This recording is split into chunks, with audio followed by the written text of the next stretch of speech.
So again, my name is Neil Green, CEO of Japloid Productions. This is the Vatican. Welcome.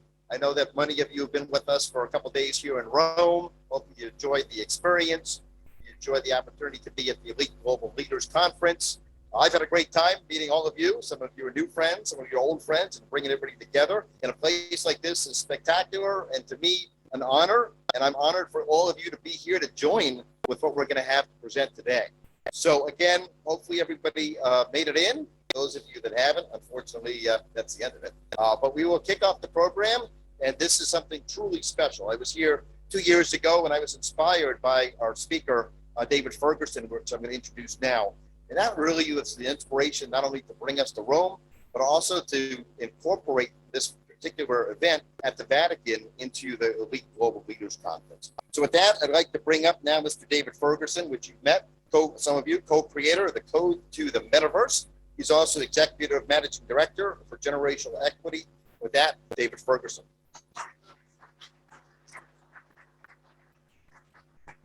Thank you for masking up. We were very fortunate to have received accreditation for several media who are here today, and the concern is that we're obviously here in a confined space. We're not 6 feet apart, and it's not going to be in the best interest of any of us if those photos are released. So thank you for doing that. If you don't have a mask, please let Brenda know. Brenda, are you close by? Brenda's at the back of the room. She'll help facilitate that for you. Well, it's hard to believe how long it's taken us to get back here, and with the support of Marian Vamescu, we're here. Marian is the administrator of the Collegio Teutonico. We're going to introduce you to him formally a little bit later today and talk about a really exciting, dynamic initiative that we believe that we can get behind and support. But many people have played a critical role in bringing us here to this forum. This is a rather unique event. We've all become accustomed to hybrid events, I think. Well, this is becoming a hybrid event of rather extraordinary proportion. We expect by the time Carlos Moreira comes up to speak in 20 minutes time or 15 minutes time, or even closer perhaps, Carlos, 14 minutes time, we'll have approximately 500,000 streaming viewers from China. We've got streaming viewers from across Europe, the United States, and Canada already. And a Metaverse event has been staged in Shanghai to coincide with this event. So we'll be broadcasting live and streaming into their event again within what has become the transhuman code really had very humble beginnings. Carlos has been a pioneer of the cybersecurity awareness and movement of the World Economic Forum for, oh my gosh, longer than he cares to remember, I think. And, about 6 years ago, we really began to conceive of this concept of engaging incredibly wise, focused individuals on the advancement of technology and application of technology that, for the most part, the world didn't have access to. They might get access to their products or services, but they didn't have access to the individuals and to understand the why and where and what was coming next. And so we workshopped that through a couple of years of Davos, which then led to the production of the book, the release of the book. We stopped literally 3 days into filming. CNBC bought the rights for the transhuman code to develop a global series. We had to cut that, but we're looking forward to getting back into the fold in January with the next generation of this, which is what we're here to talk about today, which is the code to the metaverse. Metaverse wasn't really a subject that people were talking about when we were here on July 26, 2019. We were invited to come and collaborate together with Father Philip Lurie, who you'll have a chance to meet in just a moment, about what the future of the relationship between humanity and technology really could become. And it probably won't be surprising to you to learn of some of the key messaging that Pope Francis has communicated into the market. In the words of Pope Francis, it's socially dangerous if the human becomes a product of technology versus, instead of technology, becoming more humane. And that's something that we subscribe to and which we're looking forward to talking about today. The significance of this dialogue really has been accentuated through the pandemic. We've seen the acceleration of what I would call early stage trends 24 months ago. We've seen considerably more disruption, but I think very positive adoption of service and opportunities in the areas of healthcare and education. But I think it can be argued that we've fallen back in some way. And most importantly, we know that the development strategies for technology continue to be siloed. We're in the process of arresting this pandemic at a record rate, but we believe that we could have done it even better. There have been more collaboration between the developers. And I'm sure all of you are familiar with stories that have surrounded this prior to the pandemic around how much better it could be if we worked together. So the book, the series, the next generation really is intended to be a conversation starter. And I'm truly honored to have 4, 5 extremely wise people here to talk about that subject. And I encourage you to participate in the dialogue as we move through the program today, and certainly with all of the contributors as we go forward. With this, Father Philip Lowry, I'd like to invite up to join us around the same time that Carlos and I released the transhuman code. And this is my dog-eared, beaten up, highly highlighted and scribbled on copy of Artificial Humanity, which was Father Philip Lowry's book. And it's a wonderful book, and not surprising that the Dean of Philosophy of the Pontifical Lateran University here at the Vatican would be deep thinking about what's most important. And we're looking forward to being able to collaborate more with Father Lowry as we move into the next generation of go to the Metaverse. Please join me.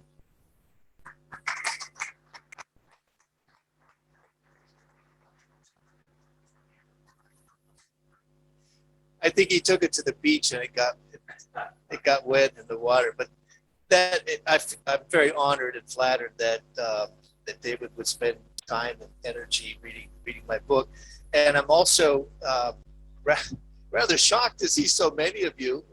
It's wonderful, Neil, and thank you for your inspiration. I met some of you at the cocktail party on Thursday, and I figured maybe 7 or 8 would show up. We could have plenty of distancing, but we have people standing in the back, so that's very inspiring. I think what this indicates is interest on behalf of people who are intelligent concerning intelligence technologies. It is the theme of the moment, and I think we would be remiss here in the Vatican if we did not address this also from our perspective, which is a philosophical and theological point of view. Just 2 days ago, the Pontifical Council of Culture hosted an event with the German ambassador to the Holy See, precisely on artificial intelligence. And the Pontifical Academy of Life is constantly organizing events, now blended, as David mentioned before, just via Zoom, concerning these themes. Artificial intelligence is something that we're going to have to live with. We are living with as we speak. One of the surprising things about new technology is that the better the technology gets, the less we see it. It's just woven into the fabric of society and our daily lives. And artificial intelligence and applications of AI are becoming one with us, ever more intimately connected to us as people and as groups. As David mentioned, the Holy Father's key about AI and new technology is to keep the human person at the center. Stanford University has an institute called Human-Centered AI, the Institute for Human-Centered AI, and it's run by a wonderful professor who is dedicated to evolving with the technology in order to make our lives better, in order to become more human. What we are raising questions like, what does it mean to be human?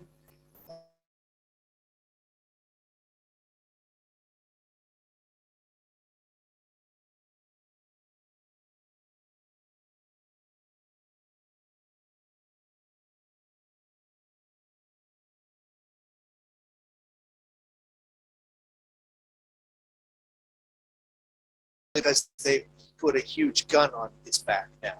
And I don't know if any of you are familiar with Black Mirror, but the wonderful series that I stopped watching because I couldn't go to sleep at night because it's so prophetic. But there is one of the episodes of Black Mirror has to do with precisely mechanical dogs that go around terrorizing people. And they're autonomous and they're on their own. Well, again, I'm not trying to scare people or be apocalyptic, but when I saw these mechanical dogs from Boston Dynamics, I immediately thought of Black Mirror, and I said, how prophetic is that show? One of the reasons I wrote the book was also to try to concentrate philosophical tradition, both in the East and the West, to bear on the issue of artificial intelligence. I love science fiction. There are many movies about AI that have come out in the past 30 years. David mentions this also in the book.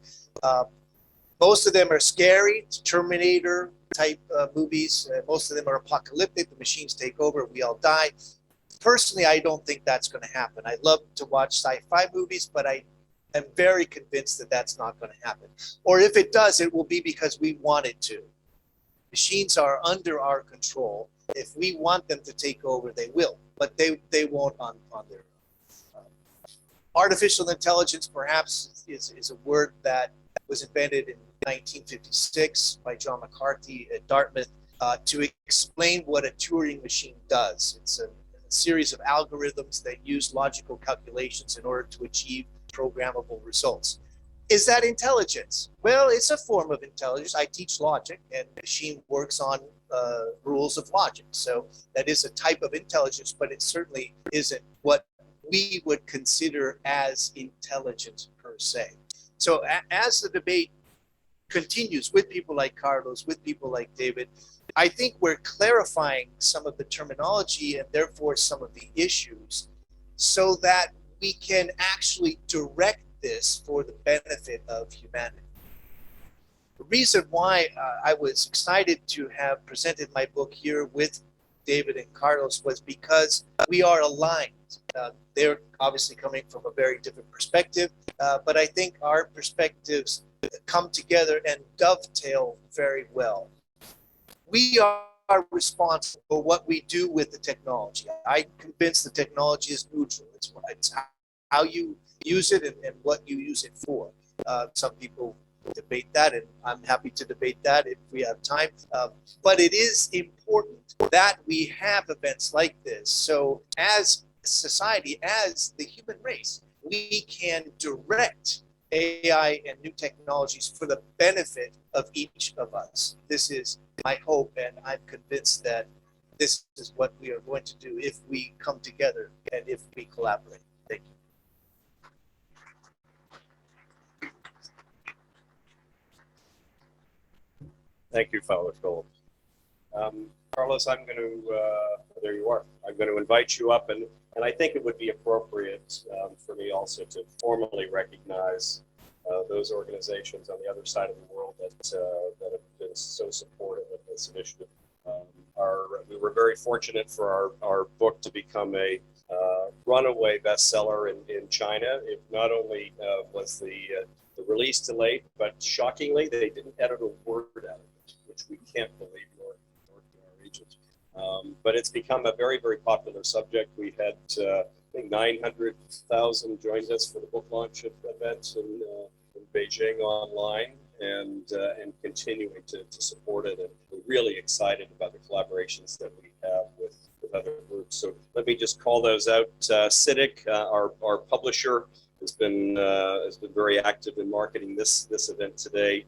A big shout out to Donald Gao and the SciCan network. Roy Luo, the founder of the Global Steering Committee for Carbon Neutrality, which I'm honored to be a co-founder with. The China M&A Association and the China Museums of Finance, both creations of Dr. Wang Wei, who is the father of modern corporate finance, who will be joining us live streaming from Beijing shortly. And of course, the infamous Charlie Hu. Charlie is the CEO of Polygon China. Some of you may be Polygon investors or active in that platform today. And they have very, very thoughtfully and respectfully created or scheduled their event to coincide with this. And Carlos, I know they're excited to hear what you're going to say. As introduction, perhaps if you'd like to come up, Carlos. Carlos is the founder and CEO of WiseKey, truly one of the pioneers of cybersecurity, headquartered in Geneva, Switzerland. And not only has he been on the forefront of the technology, but most importantly, he's been at the forefront of creating awareness for and really trying to drive a path towards this establishment of the human in the center of technological development. Thank you very much, David. And thank you very much, everybody, to be with us. Some of you have been here 2 years or 3 years ago, one before the COVID. Niels is one. Thank you, Niels, for making that happen as well. And if I can stay on the reflection, maybe I can give you a synopsis on my roadshow. So I was in the UN.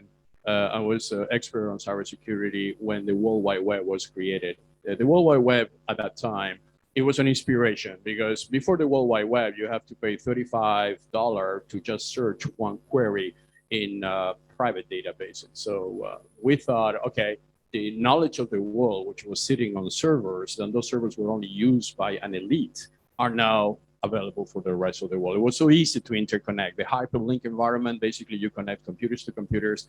And that was an inspiration. I was young at that time. I was working in what I thought at that time was the most representative organization in the world, after maybe the Vatican, to defend the humans, which is the United Nations.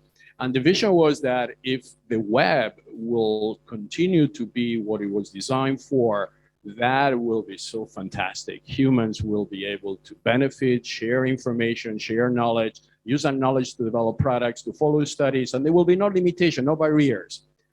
But now, and not only me, but even Tim Berners-Lee, which is the inventor of the World Wide Web at the CERN, is so disappointed. Basically, it's one of those inventions that was done for an amazing purpose, and it was converted into something that we didn't want to have. So what happened in those years? Why we lost the spirit of the web? Why we lost this naivety that we had then, that we don't have today, about how humans interact with technology? Yesterday, I had a revelation time, and I'm going to say to you, because that happened here in the Vatican. I talked to, I'm not going to mention the person, but I talked to somebody, which is Monsignor, and he told me about fake news. He said to me, fake news is an evolutional sin. The original sin is live on pause. I mean, I don't know if you are all Catholic, I'm sure not, but regardless of what religions you are, there's a notion of original sin. There's a notion that human beings, we have something inside us that recurrently make us make mistakes. And when you extrapolate that in the fourth industrial revolution, which includes something we didn't have at the beginning of the original sin, which is exponentiality, means that whatever you do, whatever you say, before you only say to 3 or 4 people around you and they have no potential consequences. Now, whatever you do and whatever you say, you have the world as a witness. Here we have something like 100,000 Chinese that they are listening to us. So whatever we're going to say in that meeting will have consequences there. And whatever they're going to say, they will have consequences on us. So how we correct that? It is that too late? To be honest, we are pretty much near to be too late. In 5 years' time, we are reaching AGI, Artificial General Intelligence. Artificial intelligence is not a big deal. It's like one person knowing to do something very well, but it's only one thing. An AI that cleans the watches doesn't cook. So AI is not a problem. The problem will become when AI will be able to create AI.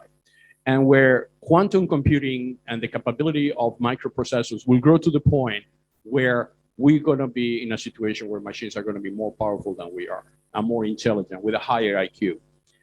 And if we're trying to go back to the web and say, okay, but we have something there that could be able to defend us, it's actually become obsolete. When the web was created, one of the things, and this is why I created a company, I made it a mission statement. First, I was in the UN, then I created a company, then I actually went all the way to make an IPO in the company, and this company is actually on the NASDAQ today. So But the endeavor was always the same. You say the web did not know what a human is. You remember, maybe not all of you, but some of you that they have my age remember this logo that they say the web doesn't know that you're a dog, but it still doesn't know today. The web doesn't make any difference between a dog and a person and a monkey. The web is an interconnectiveness of machines.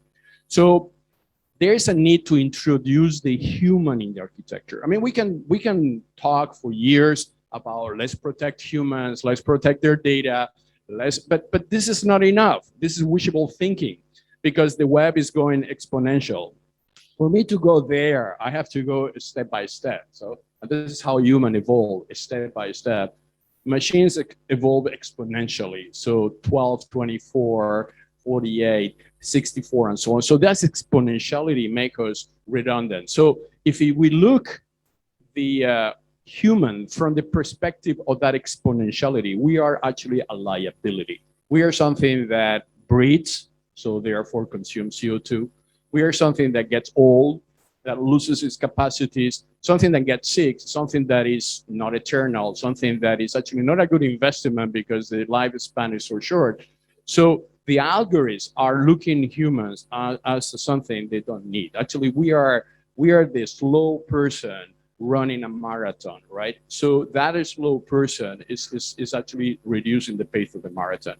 So how do we solve the problem? How do we move from the what to the how? You know, in the World Economic Forum in Davos, where the transhuman code was launched, we always have this reflection and say, okay, let's stop talking about the what.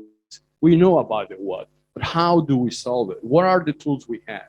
And this is what this book, The Transhuman Code, is trying to, and the evolution of the transhuman code, which is the code to the metaverse, is trying to highlight. We are not obviously the only ones. There are so many other brains in this and tools in this meeting that could help us to do that. But at least we say, taking into consideration that the human is not in the global technology architecture, how we bring it in. So the weapon, the kill app, is your digital identity. We humans, we do have a digital identity. We do have an identity. When you set up a page in Facebook, Facebook actually creates a digital identity for you, but it doesn't belong to you, it belongs to Facebook. So that digital identity then is used to single sign on in everything. So it makes us, Father Larry say, very convenient. Technology is actually so convenient that you forget about what you're doing. So when you are single sign on, you're always incrementing the power of that identity. At the beginning, it was only to access the one side, but then you start to single sign on with Uber, and then you check in hotels. You're always using the same identity, and that identity is creating your digital twin, your digital self, which now is the identity, but it's not under your control. So that means that your digital self will be, in many cases, more valuable than even the person itself. Because these platforms don't see us as a human, they see us as a consumers. The only value we have for them is our consumer capability. The moment we don't consume anymore, we don't exist. There is actually, you know, why are you coming here if you are not consuming? So the entire industry, which is now a $20 trillion industry, business model, is to convert us into consumers. And how do we get it back? How do we get that identity back? This is my identity. I don't want you, or if I want to get some rewards, that you data mine my identity. So that's what the company does, that's what WiseKey does, and that's what our network of ecosystem does, is to give to the humans the possibility to own their digital identity. It's like your birth certificate, you know, your nationality is not your ID, your health is not your ID, your bank account is not your ID. Those are attributes to your ID. Those are things that you can do with their ID. The identity is a human identity. But the problem is, you know, and I am working with the United Nations Commission of Human Rights, where we're saying you should put the digital identity as a human right. We should have that, because if we do that, then we start to develop the second word of the transhuman, which is code. The code is the identity. If I own my identity, then I can go to Facebook and say, okay, Facebook, you want me into your platform? Great, but it's gonna be under my consent. The day I want to get it back, I should, without no say from your side, So this is also something that will create value, what we call the consent. So consent is the capabilities, like when you invite somebody to your house. So you invite that person one night to dinner, but you don't expect that person to come in every night for dinner. It's only once, right? And this consent should be given, but also you should have the possibility to withdraw that consent where you're not anymore in agreement. We have not that capability technology-wise. So the entire endeavor here is, it works in several levels. It works with the work we are doing with David at the World Forum, where thought leaders have been coming from 2016 until now to educate them about, let's re-engineer the internet. The metaverse, which is the second extension of the web, is the next web, is actually more dangerous. You know that Facebook is changing their name from Facebook to Meta? The Facebook Foundation has registered the name meta.com. Facebook wants to be the metaverse. And in the Facebook metaverse, you have to log off from the metaverse to log in the real life. So it's not anymore you are logging into Facebook, is you are by default in Facebook, and then you log out to your why, because young kids, they are more happy and more rewarded to be on this metaverse than they are being in the real life. The real life, like I said before, is like the human life. It's too complex. It's a life that I don't want to have as a human. So the problem we are facing, that $12 trillion economy is moving there. And without the metaverse code, means the human reflected on the metaverse, we will not be able to exist. And there's where exponentiality, the singularity, the possibility of enhancing human to create a superhuman. In countries like, again, we are talking to China. China is being projected as one of the countries that they want to expand the human capability. So we have to tell them, be careful what you're doing, because by expanding the human capability, you're actually creating something different than a human. That is not a human. So this is where the code is so essential. And the code, what it is talking to companies, talking to Google, talking to Microsoft, and say to them, guys, and by the way, you know, from 2006, we're the first people talking about putting the human in the center of gravity of the internet. And since then, everybody talks about human. This is becoming like greenwashing, right? Everybody now say, oh, I have the human-centric approach. Bullshit. You don't have any human-centric approach because you are not yet protecting the human.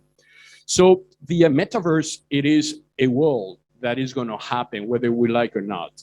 Our lives in the future, in the next 20, 30 years, are going to be shared between living in the real universe versus living in the metaverse.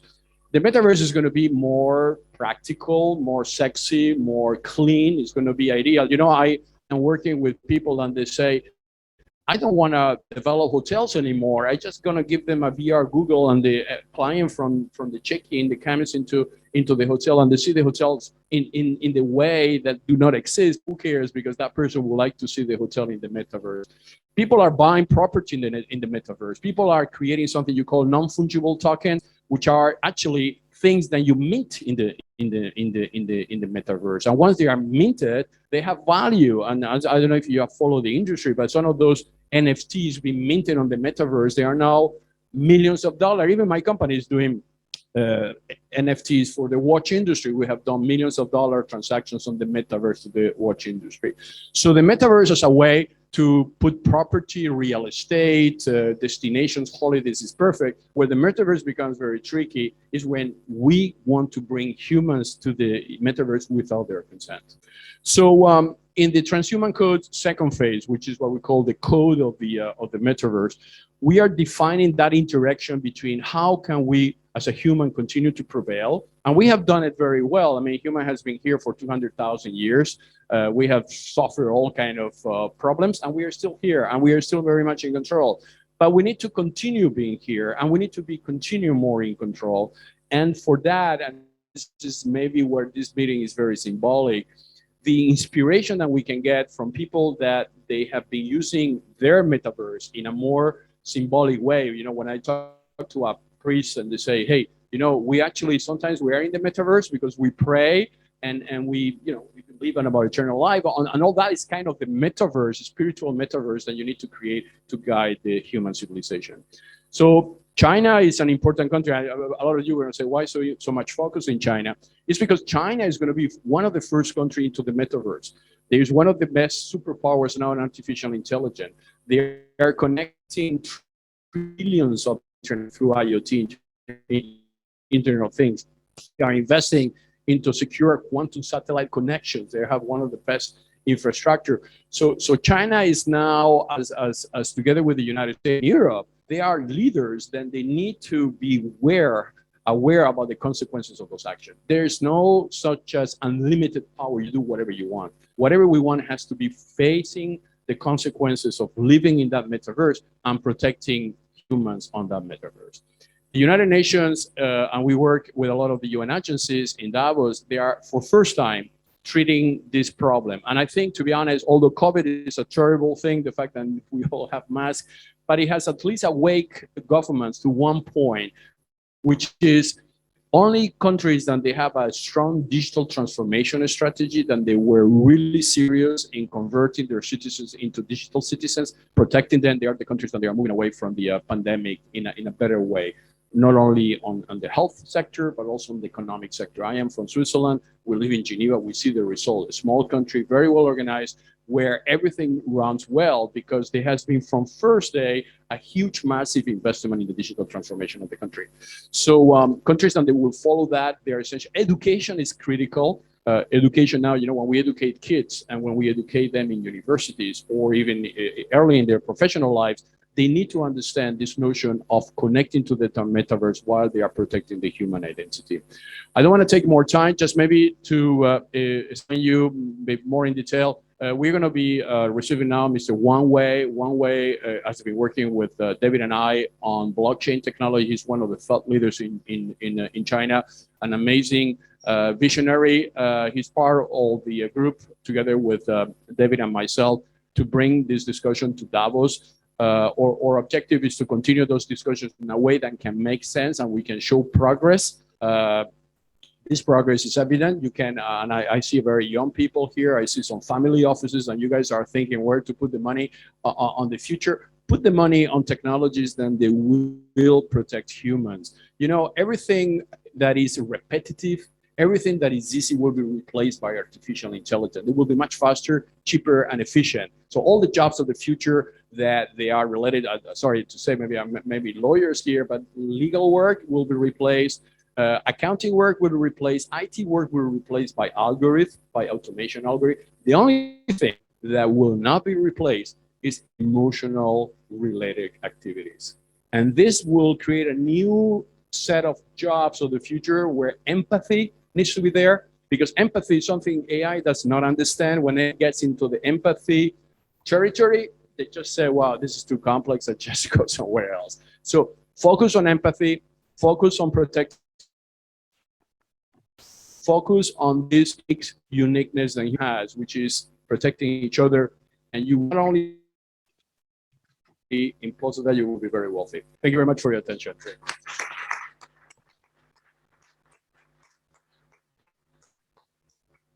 Thank you, Carlos. It's my great pleasure to introduce you now to Dr. Wang Wei. Wang Wei, are you with us? Yes. Can you hear me? You can hear us wonderful. Well, I'm going to share some of your storied history, if you don't mind, before you begin. I've had the great pleasure of knowing Wang for over a decade now, and I was most surprised to learn when first introduced to him that he was one of a very small faction of individuals who brought Western approach to many business and other related elements of the life that we take for granted here. Wang Wei earned his PhD at Fordham University and came back to China at a time when there was significant transformation occurring in the country. And he brought with him an approach and a vision for corporate finance, which we were enjoying in the UK and Europe and North America, but which he believed could be transformative for the country, and it has been. And so he is considered the father of modern corporate finance, the father of mergers and acquisitions, a profession that I engage in, and I'm truly honored to be a global co-chair with Wang Wei on the M&A Council, which is headquartered out of Beijing, but includes countries from all over the world. And its principal focus, very much like the transhuman code, is to initiate dialogue so that we can all be better together. Wang Wei's reputation in finance led him into a very significant philanthropic contribution to that country.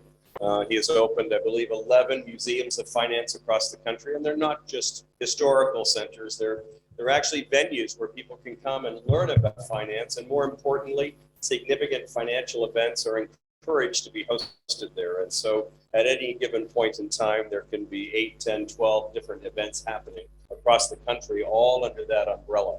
And this was Wang Wei's vision, and I don't know anybody that works longer, works harder, travels more than Wang Wei in driving that effort.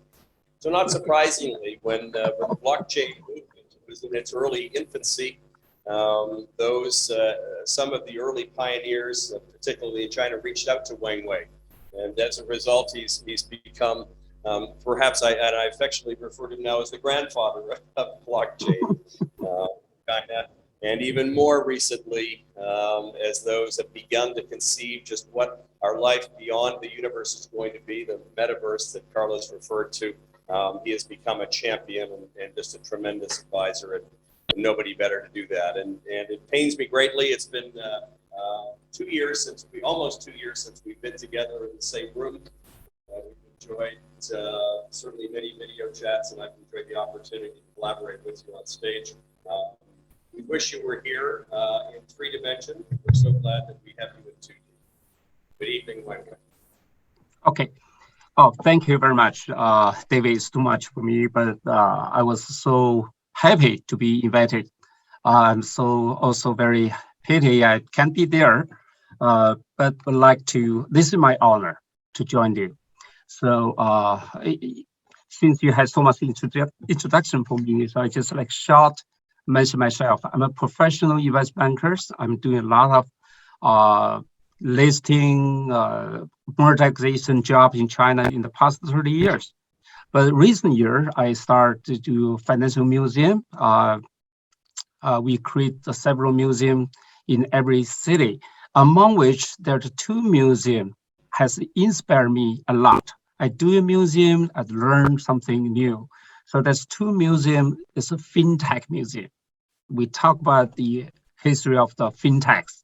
So one in Beijing, one in Shanghai, just because I doing the museum, I had a chance working with a group of young entrepreneurs of China, and I was inspired by their creative things. So I was very fascinated to learn something new, from Bitcoin to this crypto money and blockchain, and also the hard work at Metaverse.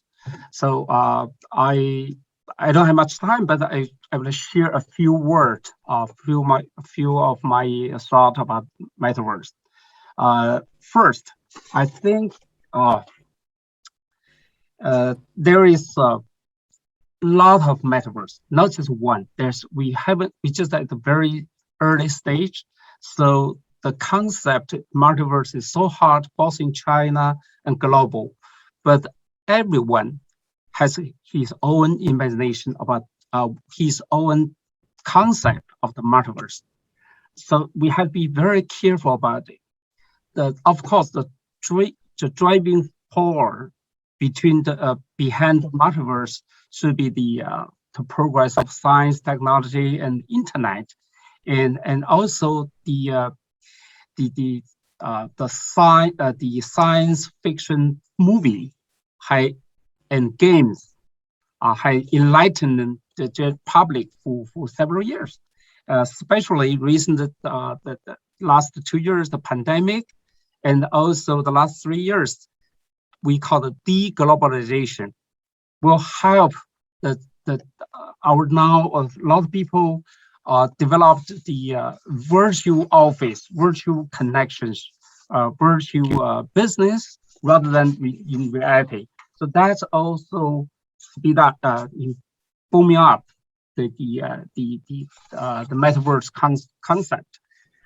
But the thing is, we had to be very careful. There's one thing, the blockchain and crypto coin, cryptocurrency has a strong incentive, wealth incentive to pump up the metaverse. So we have to be very careful not by misleading by the money bubbles. So that's the one thing we are very careful, especially in China, because China authorities very alert, has careful monitoring the progress with the metaverse, with the financial bubbles. So that's the one thing I would like to share with you guys. And the second, the direction of metaverse is, I think, the same for the future, but the way, the path is very different. We may have the basic consensus of how we will live in a world with a digital society coexisting with our real world, but how to get there is really hard to tell at this moment. There are at least two ways to doing that. One is just to duplicate what we have right now in traditional society to the digital world. The other way is just recreate digital world based on our imagination. So no matter what, we can we can refer it just like 500 years ago, the great geographical discovery, the Columbus, the Gama, and Magellan.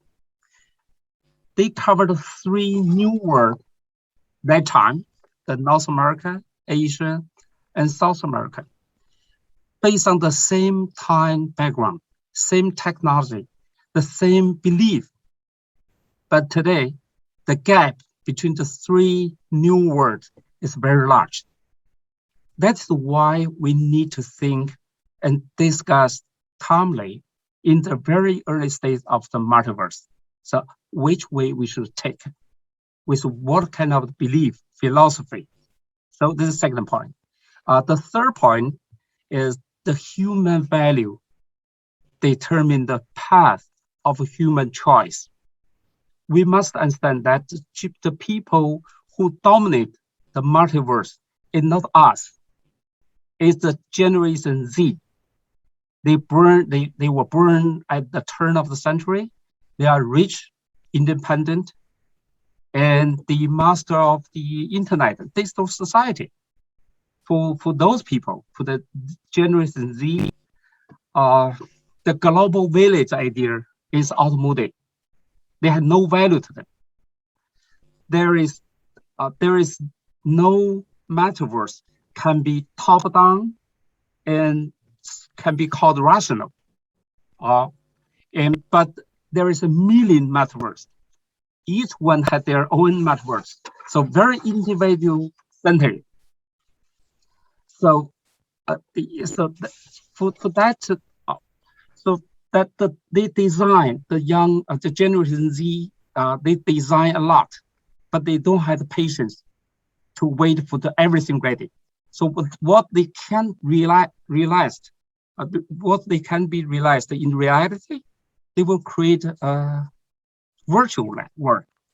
So the most traditional value and principle that we have accumulated over the centuries may not be recognized by them, such as the relationship between the market supply and demand, the principle of the fairness, the democracy, normal distribution, and the law of large number, respecting the old, loving the young, step-by-step development, and so on.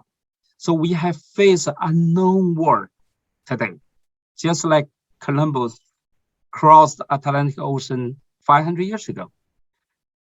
So even we're confused, but we had to go. This is our future. So finally, I appreciate the book 2 years ago, Carlos and David Roth written the transhuman code. And best wishes for their new venture, the code to the metaverse. Of course, it's too early for us to get consensus at this moment, but we had to discuss, we had to pay high attention to the human value. Try to avoid the technology progress that without technology progress may cause the disaster without the value guiders. So that's my the view. Thank you.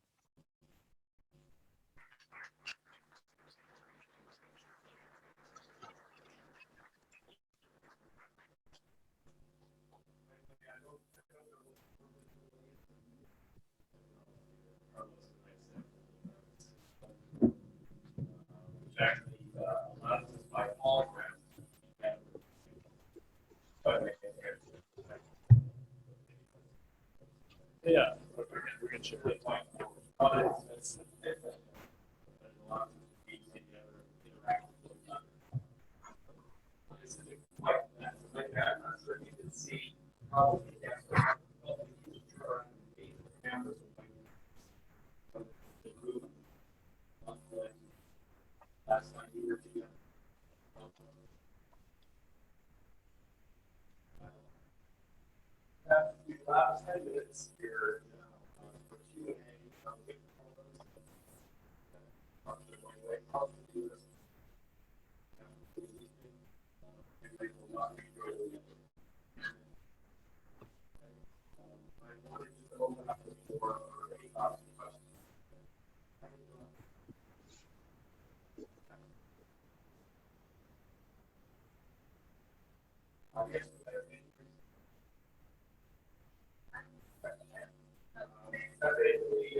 Mentioned before that it's kind of like the new greenwashing, right? So if we want to go as investors and say we want to invest in human-centric technologies, how do we, as people who have no idea what it's really about, find the right investments? Very, very good question. The problem we are facing today that the companies that they are investing in humans are not as successful than the companies that they are selling humans. Because the product of companies like the ones I mentioned before is actually the human, is monetizing your data, monetizing your identity. So I think the criteria should be, although this is disappearing, right? Because what we have to think as an investor is which is going to be the next one. Well, the next one is not necessarily the company that makes more money, not the personality that makes money, but at the same time makes good. The concept of goodness is not yet in Silicon Valley. They don't care. It's not yet neither in Wall Street. They don't care. You are quarterly performing. If you have a bad quarter, your shares go down, right? So I think the criteria is to focus on companies that they are developing technologies, as we discussed, that they are actually the technologies that will help to decentralize. For instance, blockchain. You will never see Facebook announcing blockchain. Why? Because blockchain decentralizes the data in ledgers. So there's no concentration of data. You cannot data mine data on blockchain. So things like that, companies that they are issuing digital identification. Those are companies that they are, so you have parameters that you can analyze, and they are good analysts that they are covering those companies. Then they will give you an indication whether this is a company that defends human. And by the way, it's a good business because this company will replace the other ones. Next question. Yeah, that's me. Yes, Facebook is facing a lot of backlash, right? How can we do something with Meta and gain more control? Why is there nothing to stop that? Because they're very smart. I mean, basically, Facebook end of life of version 1 of Facebook has reached now. Everybody realized what the game was, right? So there's where you have the United States government, the European government, and others saying, hey, you cannot continue doing that. So what you do, either you shut down Facebook, that could be one way, or you just do a move and you say, okay, let's move now everything to the metaverse. One way is say something very important. The metaverse is where we were on the web 33 years ago. We are at the beginning. So the metaverse is the next direction. So if you put now a company that has a $1 trillion market cap controlling the metaverse, they will basically transfer the problems they had in the web to the internet tree, which is the metaverse, without modifying their code of conduct. And this is where we have to be very careful. Then the metaverse is not being used as a greenwashing. We call it that as a tech washing of the previous problem. Otherwise, we are actually suffering the same consequences. No, it is easy to, I mean, control, maybe not the word, it's easy to regulate them because the metaverse should start some levels of regulation. I mean, we are at the beginning here, right? And the metaverse can only be developed by force, means I put $1 trillion and I am the ruler, right? So because we are more intelligent now, we have learned from the social media revolution what have been the bad consequences.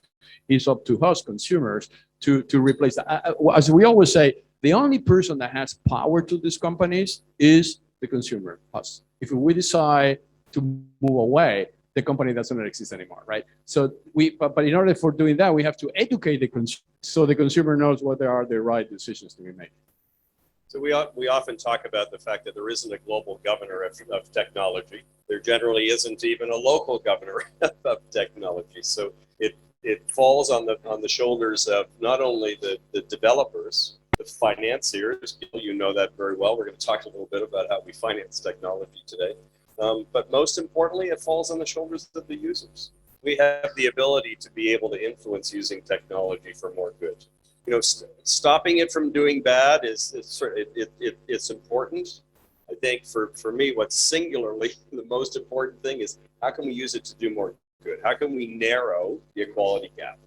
Yes, definitely.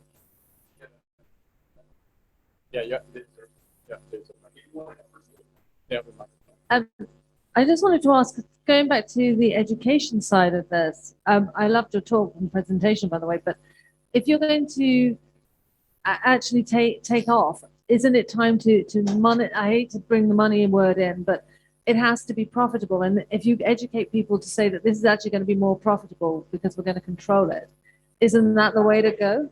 And how are you going to do that? Yes. Well, the most obvious answer for me is that there are a couple of ways of measuring profit. But you're talking about financial profit as opposed to social profit, I think. And most certainly there has to be an incentive in order to do that. And increasingly we're seeing it. There's Kavita Gupta could be with us.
You know, on your point, which I think is a very important point for clarification, the fact of protecting human is actually a very good investment. It is much better than anything else. So why? Because humans now, as I say, we are the product. I mean, if you divided the markup of Facebook $1 trillion by 2 billion people, that means that every person gets $500. But the person is not making the money. Facebook is making the money with the person's data. Now, imagine that you move that $500 by Google, by Apple, by everybody, then basic data mines data. I mean, with the exception of Apple, it doesn't data mine data, but everybody else does it. So if you have a way of returning the money to the person, okay, through a consent mechanism where you get maybe paid with cryptocurrencies every time that you just say yes, okay, if somebody wants to data mine my data, I don't want to disclose my PII, personal identifiable information. This is protected, this is secure. But I don't mind if somebody data mines my travel behavior or my holiday behavior. Those are the companies of the future. Companies that they are conscious of protecting human. And the business model is massive. is basically decentralize the $10 trillion economy in the hands of the people, right? And that solves also another major problem, which is this big discussion in the United Nations. How do you empower poor people? If you go to Kenya, everybody has a mobile phone. Everybody uses M-Pesa for payments, right? They're much more advanced than we are, and they are still poor. Why? Because we are sucking their data. Let's give them back the possibility of monetizing their identity. Thanks for taking it down to the core root, Carlos. Sorry. Um, One more question, Doctor. you know, we actually talked in one of the panels about the individualized economy before yesterday. Actually, I was going to show a video to everybody today, but I wasn't able to do it. But one of our people on our advisory board is Barry Matsumara, who is one of the partners of SpaceX.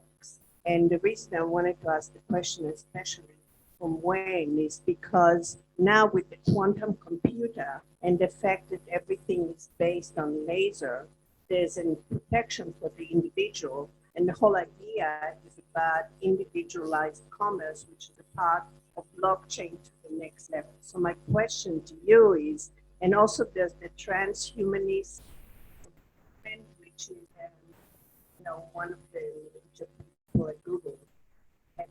Yeah. There is involved Ray Kurzweil. Yeah, we know. He's also involved with us. And one of the questions that I have for you is obviously this is a concern, but the concern hasn't kind of translated to the individual because of media and the divisiveness and lack of trust in social media and the internet.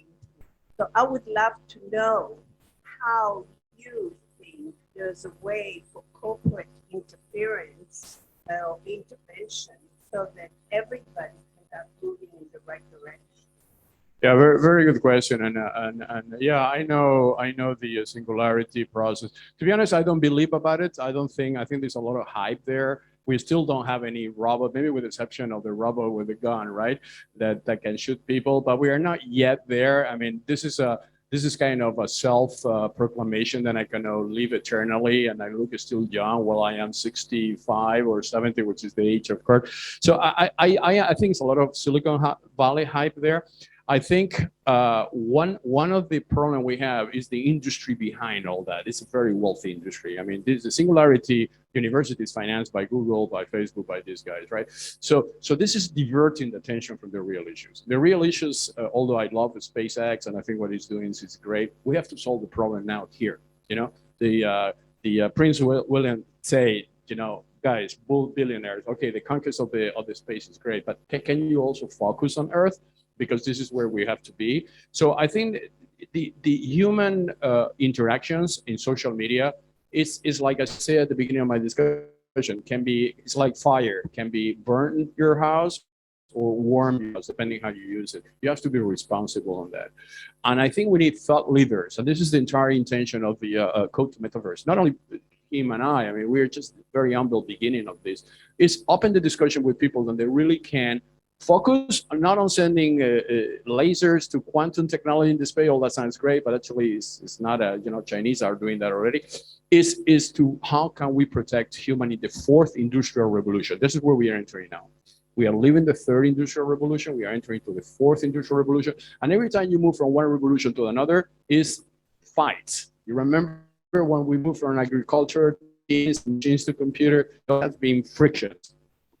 We have to handle them because in our current situation, those frictions could become detrimental for the human being. But I am very optimistic, despite everybody says, we are blue loom and we are going to be replaced and we're going to put implants and chips. This is like aesthetic chirurgy. Some people do it, but not everybody does it.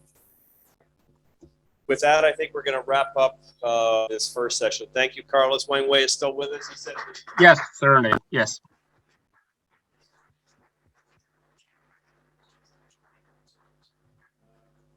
Wang Wei apologizes. There was some instability. We're debating on WeChat whether it's here or there, and I think I'm just going to turn it off so I'll win.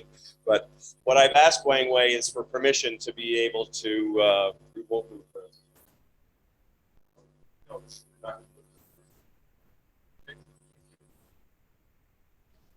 So what I've asked Wang Wei is for permission to publish his remarks and we'll figure out a way between Neil and Weisky perhaps to do that. And I also thought that while it is not for distribution, we are going to be introducing the code to the metaverse in a rather different fashion.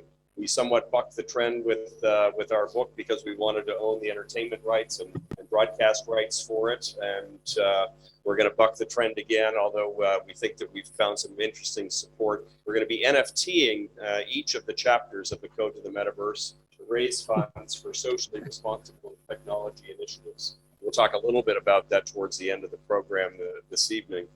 And so that really the introduction to what's coming, we have written, and I think we promise we won't read it to you here today, but I thought some of you may be interested in learning about where the transhuman code left off and where the code to the metaverse begins. Without any further ado, it's my great privilege and pleasure to be introduced the first of two very dynamic individuals who are going to come at this subject from different corners, and following which Carlos and I will join in Father Larry a conversation with the two of you, and obviously most importantly open it up to the floor. So please join me in welcoming Princess Janavi. I always forget your middle name, of course, Kamari Mewar. Welcome.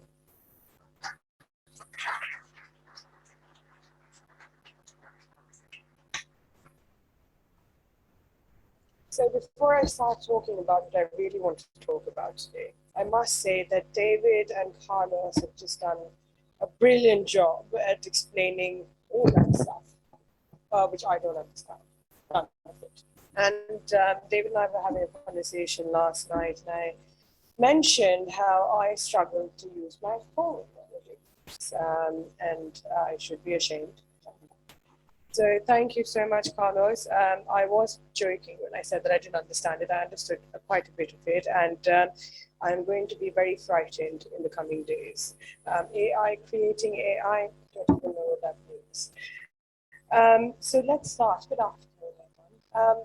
So I guess something Carlos said earlier was about saving humanity. And I, for all intents and purposes, I'm going to talk about saving humanity as well. We're just going to come at it from two very, very different parts. What I would like to talk about today, and of course we are all gathered here, and isn't it just marvelous that we're in one of the most revered places, and my heart is moved, but my mind is so fixed on the problem that we have today, which is the prevailing trust deficit when it comes to humanity and what's going on around us on a daily basis. And are we completely oblivious to the fact, or are we so entrenched in it that we have almost become desensitized? So architecturally speaking, there's very little that is going to save us from the Eden's whale trap.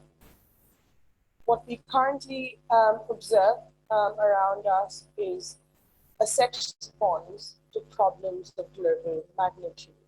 And I can't imagine a global problem being solved by sectional responses or sectional solutions. The COVID-19 pandemic has demonstrated to us the limits of international institutions across the globe, which includes WHO, which is the UN, the inefficacy of to promote and governance, to create and enable collective action to find global solutions to a global problem. It boggles the mind, it truly does. And these are institutions, global institutions, with subject matter expertise unparalleled. And if they can't solve these problems, or let alone solve them, at least create policy which can protect us in the future, then what exactly is it that we need to do today to address that? If they can't do it, we need a new global coalition. And when I say a new global coalition, I'm not talking about some almighty, thunderous regulator of nations. What I'm talking about is simply a global coalition that brings together collective intelligence, policy making, coordination, and facilitation of accountability at large.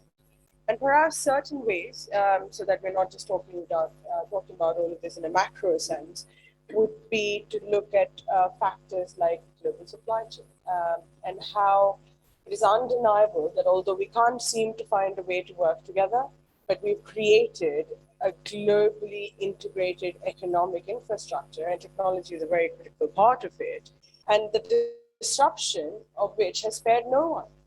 And we witnessed that in the past 2 years. And any remote disruption to the global supply chain, regardless of sector, is going to continue having devastating effects on not only from an economic perspective, but also on humanity. Of course, but one only realizes that when you spend hours and hours and hours reading about it, which is exactly what I've done in the past year and a half. So coming back, I'm going to take a couple of steps and just break it down in two simple terms, or two simple ways to explain how we are being affected. We are being affected at the political level because there is, of course, a crisis of global governance. And the only way to resolve that is to create and enable, to create a platform and enable collective action. The second side of it, or the other side of it, which is even more critical, is the economic side. And that, of course, can be addressed by the restructuring of global supply chain. Now, how do we do that? So from my point, or in my personal opinion, one can restructure global supply chains by with the objective of creating a framework that creates an incentivized engagement rather than one of penalty and that is punitive, which seems to be the case and has been the case for the longest time. So that doesn't work. It's negative reinforcement, and we've seen that not work in our lifetimes. So the other option is that we create a framework that incentivizes engagement and promotes values that we all share and are shared by the nation states that want to collectively work together, that want to create hedge and protect against the weaponization of interdependence. And once again, a very, very critical link with technology as well. So I don't know how familiar all of you are with the Quad, but some exceptional work in the past few years, or are continuing to do some exceptional work. Of course, one very present example was how multilaterally they were more effective in the vaccination program than anyone else in the world. Of course, the US administration, the Biden administration, was very supportive. But again, a sectional response. Quad on its own is a sectional response. It's made up of 4 nation states. We've got Australia, Japan, America, and India. But it's a model that can be replicated on a global platform. If we look at what they're doing now, it's a collaboration and a collective enablement of participating and engaging in critical technologies that are non-military. So therefore, there is a political correctness, if you want to put it that. But more certainly, it is a collective action amongst states and amongst nation states that share the same values and that are promoting their shared values. So coming back to our economic impacts, I think to frame economic incentives for nation states that can collectively work together, that can share values that are sustainable, of the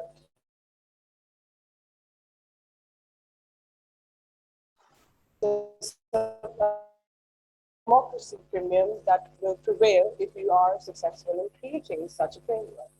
But moving forward from there, we're talking about sectional responses, and we've talked about, or I have talked about, a global coalition and how it certainly does not need to be a regulator of nations. But what we do need before we get into any more further sort of, let's say lobbying of the right kind of influencers and think tanks and policymakers around the world, is to realize and acknowledge that the internationalism that we have is outmoded for challenges we face. What we need is a more pragmatic internationalism. What we need is that the wisdom of experience that we've gained in the past 2 years and years before that should not be wasted. What we absolutely need is idealism backed with practicality. Otherwise, it's just wishful thinking. So when we talk about a new form of internationalism, we need to look at certain factors. And those certain factors, so we're coming up with the G20 summit is coming up, and it's going to be in Rome, and of course, it's something I think the whole world is looking forward to. What happened at the G7 summit, and again I talk about internationalism because the great plan that came out of the G7 summit was the global infrastructure plan. The global infrastructure plan, in theory and on paper, is absolutely brilliant. Of course, there's going to be trillions and trillions of dollars that are going to be invested globally, and especially in markets that absolutely need frontier markets, markets where there's significant geopolitical risk, markets where literally humanity is suffering, countries where a life in a day in a life of a person from a socioeconomic weaker section of society suffers. It's a challenge just to survive. The global infrastructure plan that is promoting $20+ trillion of global output on a year-on-year basis has not considered that there's going to be $6 trillion of it that's going to basically disappear due to corruption and bribery. Because the markets that they are proposing to create these big mammoth-like infrastructure, or be it social infrastructure, utility infrastructure, or just good old traditional infrastructure, are rife with corruption, are rife with embezzlement. And construction is one sector that is so large and so complicated that every step of it is going to impact the local community and maybe, just maybe, leave them worse off than before, than when our global leaders decided to create a global infrastructure plan. So the point that I've taken away from it, and the point that I would like to make today with regards to our collective thinking, of course, this is a global leaders conference, and I hope that when I stop speaking today, some of you might remotely agree with the fact that what we need is better and more sophisticated policy making. But apart from that, we need it to be practical. We need it to be very, very pragmatic. For us to be able to do that, I think the creation of a coalition that has in its own house an international investment council that, for all intents and purposes, acts like the Blue Dot Network, which was created in Australia, which basically quality assures projects, be it of any sector, but of course infrastructure being the critical. It makes sure that a true and meaningful engagement with the local communities. There is actual value creation. There is upliftment of the society. There's community development. We are not leaving the people of these communities soft after we come in there with our big machines and with our big infrastructure plans and our trillions and trillions of dollars, of which 6 trillion will actually get embezzled and will go towards corruption on a yearly basis. And also, for the various fund managers around the world who are sitting on $150+ trillion of infrastructure capital allocation will not be investing in these regions. So where exactly is the global infrastructure plan going to find all the trillions? Because they certainly can't afford it country by country. So again, coming back to the fact that there needs to be true and meaningful interaction with the local communities, it needs to have a quality assurance process. It needs to be done on the platform by way of sophisticated policy making, which is practical, pragmatic. It has attached, along with think tanks and policy making influences, which are largely apolitical, of course, which is the only way to make sure that things are done a certain way and they're unbiased. And I think in conclusion, all I would really like to say is that we should not live in a land that time has forgotten. And if I was to borrow from the words of Sir Winston Churchill, I think, isn't it time again for us to invoke the better world? I certainly hope so. Thank you.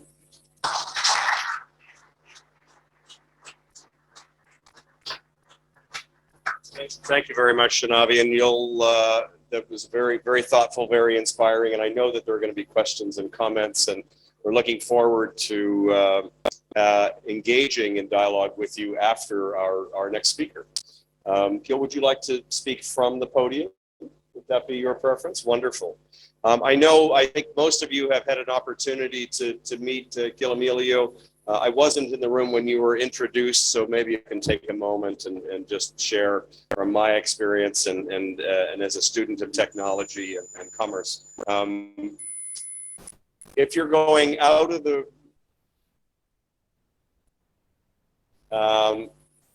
program will run probably another 30 minutes. We're not starting the espresso maker, if that's what some of you are leaving the room for. It's a little bit noisy. There are fresh juices out there, but and pastries. We will have a reception to follow. I'm going to invite Gil to come up and join me. He's truly one of the legends of Silicon Valley that probably doesn't know that, in fact, the Catholic Church was really the Silicon Valley of the Middle Ages. In fact, 4 of the saints, if I'm correct, engineers. Is that true? Oh, you're not sure. Well, I could make it up. But no, I think this is a fitting place for you, Gil, to be able to address this audience. And you could talk for hours and days and weeks, I know, but you won't. You promised me you wouldn't. But I'm looking forward to being able to engage in dialogue with you after your remarks. Please come and join. Thank you. Thank you. Well, first, let me say I am very humbled to be in the company of such a group of amazing people. Father, thank you. David, thank you. Carlos, thank you. And all the rest of you. As you might have noticed by my last name, it's an Italian name. It's a Southern Italian name. My mother was born not far from here, in a little town called Maddaloni, down not far from Napoli. And my father's side came from Calabria, which I am going to be visiting over the next couple of days. And I was born in New York City, in the Italian ghetto, and sort of migrated from there through a very interesting, I think, lifetime. And I want to share some of what I've learned along the way with you. I think that if you're going to talk about the future of technology and where we are and where we're going, it sometimes is useful to look at where you came from. And I want to talk for a few moments about that. What we now call high tech really was born in 1947 with the invention of the transistor. That was a seminal invention that created something that people couldn't predict what would happen with it, but pretty soon it became very clear, because now we could take a piece of silicon, put a little glass on it, put an electrical charge on it, and now control the flow of current through that, and therefore create functions that were much better than the mechanical things we tended to have. And so Bill Shockley was the man who headed that effort up. And when I got my PhD from Georgia Tech in physics, I went to Bell Labs, and one of the first people I met there, other than my boss, was Dr. Shockley. And he, for whatever reason, liked me and befriended me and became my mentor for the rest of my life. So a lot of what I learned from him, but I also had the great honor of working with him in a number of these projects. The inventions beyond the invention of the transistor that was significant and relevant to our discussion today was the development of the integrated circuit, where you could put lots of transistors together to do now much more complex things. And then the development of software. And software, when people understood now, well, we can use these things to make computers. So if you have computers, you have to program them. So to program them, you have to have software. And that's where the trouble starts, is with software, okay? Because now you have something that is coded in a pretty complex way and can sometimes give you surprising results. And I can tell you, from personal experience in my work in trying to rescue Apple, that software was a big part of why Apple got in trouble in the first place. And fortunately, I was able to find a path out of that, created an entirely new operating system, which is now still what Apple is built on today, and that is much better, which, by the way, was originally invented at Bell Laboratories. So the world is all connected. That's really the secret. So where are we going with this thing? And I'm going to echo some of the comments that you've made and Carlos made.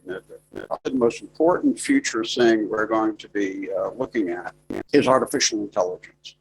Artificial intelligence is going to change everything, as I think you probably picked up by now in the conversation.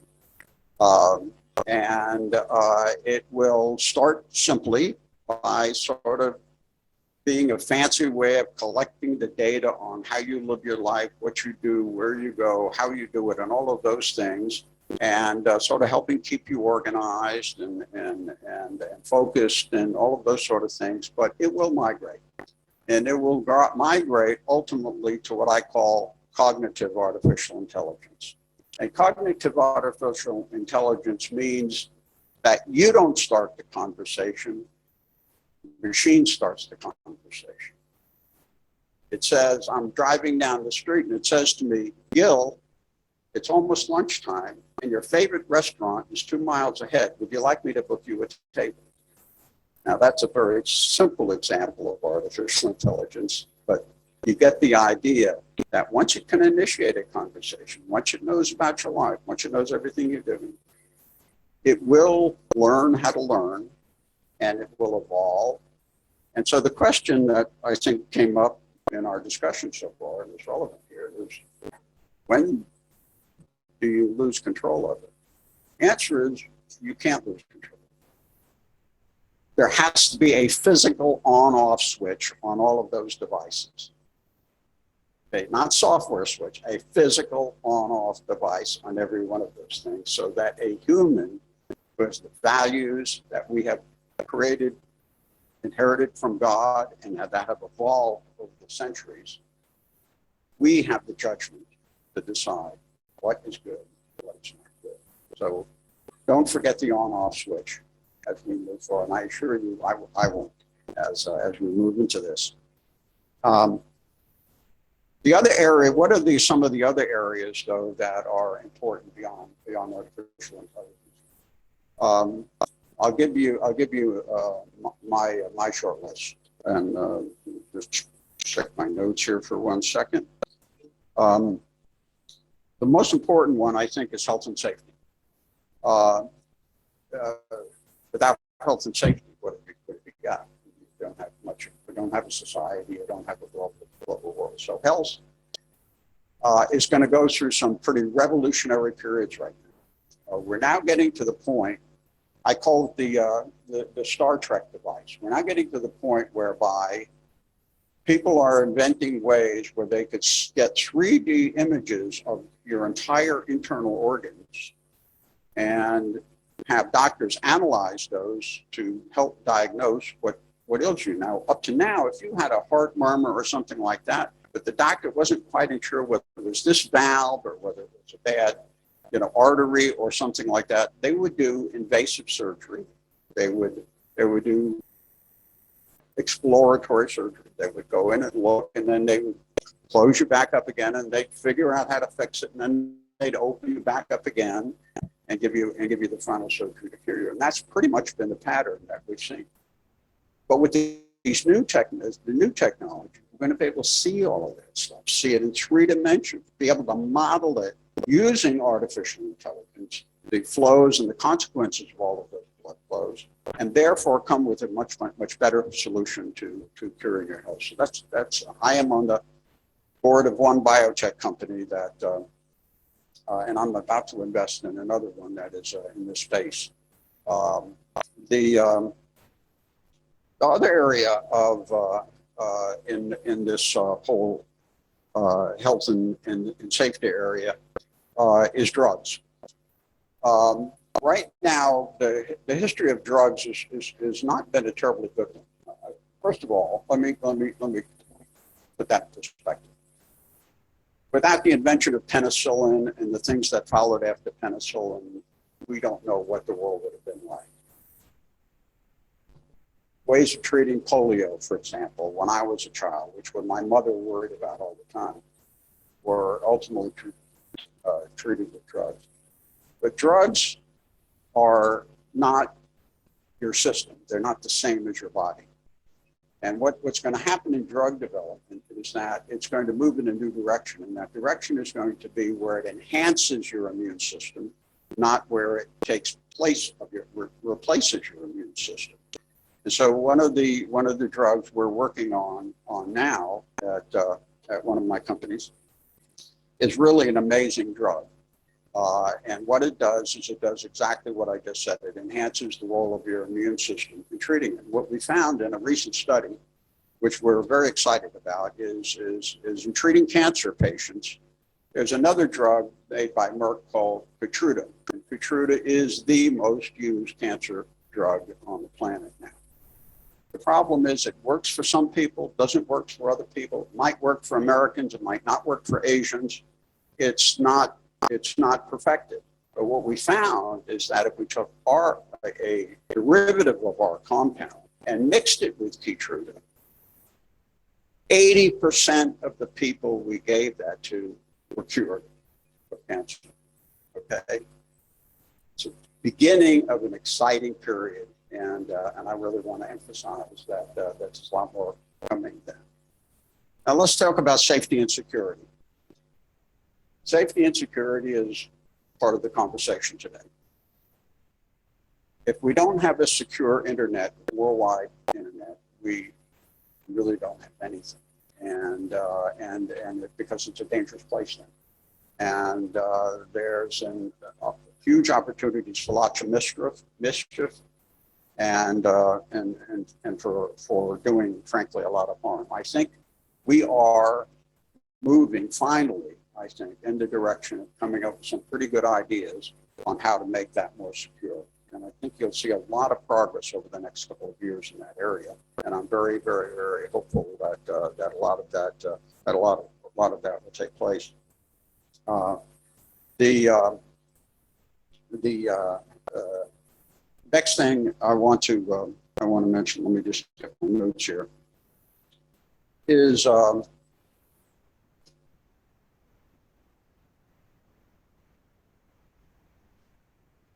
the ability to not only make things more secure, but make them more accessible to you. And this is where, again, where artificial intelligence comes back in again. Because what artificial intelligence done right will be able to monitor all of this, and then by observing what you're doing, come to you and, as I said, initiate a conversation. Not something trivial like the restaurant example I used before, but something much more sophisticated in terms of the science and work that you're doing, and aiming you in the right directions and making that happen. And I think finally, the last big thing that you're going to see that's going to change the web a lot is something I call user-centric platforms. Now, if you take my friends at Google or my friends at Facebook, they are not user-centric platforms. They are built for them, so they can make money and grow and do all the things they do. When I talk about user-centric platforms, I'm talking about things that are sent to you and not on the business behind it. So what does that mean? Increasingly, a large number of people around the world earn their living on the internet. And what I've helped launch a couple of years ago, and we're still building it, is a company called XOTV that is, I think, going to be the first truly user-centric platform. And what that platform is going to do is allow you to do whatever it is you do well, but own the whole thing without the interference and without us looking over your shoulder and all of that. So what we did is we just come out and said, okay, everything has to have a few rules. So we came out with a little set of rules, and I won't go through them now, but you can find them online. That said, this is the things you cannot do. Everything else you can do. The second thing we did was we said, we are going to be your professors.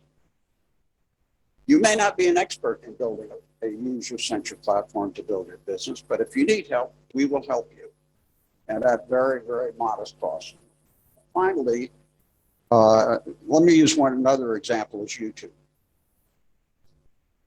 YouTube is actually not very good, and everyone probably uses it all the time, but it's not a very good platform for a lot of reasons. And part of it is that it's not centered on users.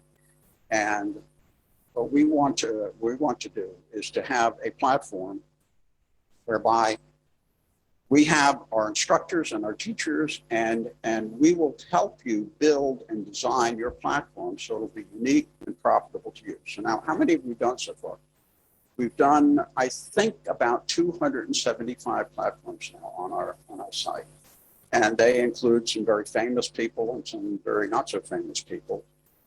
But our backlog is frankly overwhelming at this point, because once people get the idea of what you can do on this, they realize they can really earn a living, and they can be fully in charge of their business without interference, except when they want to call us to ask us questions. So we teach them how to do all of those things. So we're educational oriented in that department. YouTube, if they do something similar, if you put a platform on YouTube to try to do what I just said, and you make a profit, YouTube today takes 70% of that money and gives you 30%. What we do is we take 30% and we give you 70%. And we can do that with the model we have. So these are the sort of things we're going to do. And I think this user-centric platform that we're, I think, going to be the first truly good example of is going to start a new revolution. And ultimately, increasingly, our children and our grandchildren are going to largely have careers that are very, very World Wide Web based. And will we ever leave offices and commuting to offices? Maybe, maybe not. But I think we'll move a lot in that direction. Finally, getting back to artificial intelligence, I think quantum computing is going to have a very significant impact on it. And I've been following quantum computing closely. I have not made any investments in that area, but I follow it closely. I think it is the ultimate way we're going to make a secure internet. Because without the sophistication of quantum computing, it's going to be very difficult to using traditional methods. Quantum computing allows you the ability to do that, but quantum computing is hard. It's not easy. It's a very difficult task. But some really, really good work going on in the United States, where I'm most familiar with the work there. That I'm staying on a company called Honeywell. I think you've probably heard of them. Has a whole division devoted to it. I've advised them from time to time on the work, and I think they're moving in the right direction, and I think that will make. And so I wanted to say is that the future, I think, is going to be bright. I think the challenges we face today will be addressed. I think some of those challenges are already being addressed, or at least at the beginning of being addressed. And so whether you care about artificial intelligence, health and safety, user-centric platforms, the World Wide Web. I think the next few years are going to be an exciting time. And welcome to my world. Thank you very much.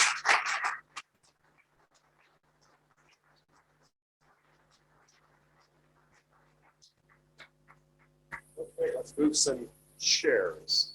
Brenda? Wonderful. Gil, thank you so much. And yes, that was just a glimpse into what lies behind. We look forward to exploring that a little bit further. Father Philip, I'm going to ask you to join us. Shanavi, Gil, Carlos, we're going to put 5 stools out here at the front of the room and open up the floor to all of you. And Kent, I thought maybe we'd start with you. I thought you may want to maybe peer a little deeper into Gil's world about who's coming back to the office, when they're coming back to the office, what the office has to look like, since you are one of the largest holders of office space on the planet, I think, today, aren't you? For being modest.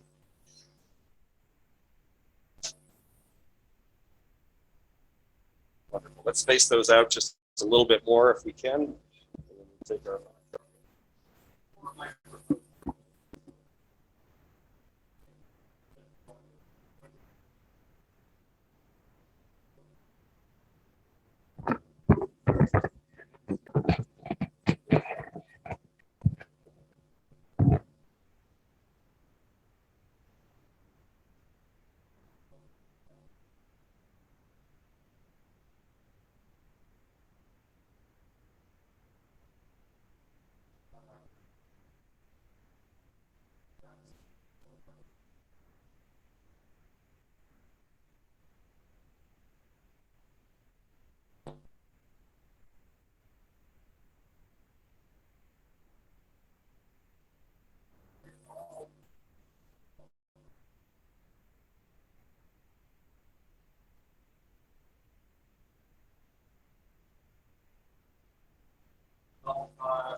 we are.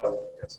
This was going to play out a little bit differently. We had the technology villain, right, in Gil Emilio, and we had Janavi, who I promised I wasn't going to tell this story last night to you, but I'm going to tell it anyway.